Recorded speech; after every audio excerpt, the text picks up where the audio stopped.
Well, here's where I'm at. You know, I gotta get that out of that piece there somehow. So my idea is to take this piece right here off. And back up so you can see what I'm doing. And there was a T15 screw right there I took out. It goes right here, this airbag thing. Pop it off, screw underneath that. And you have to take it apart right down here. So, let me get this impact thing here. Yeah, I think I'm going in the right direction.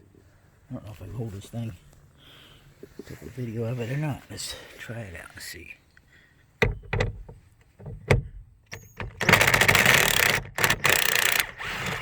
Oh, there we go.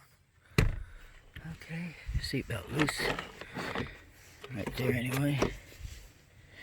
Another screw there. Maybe I have to somehow pull that off down there. Get back with you on the next step.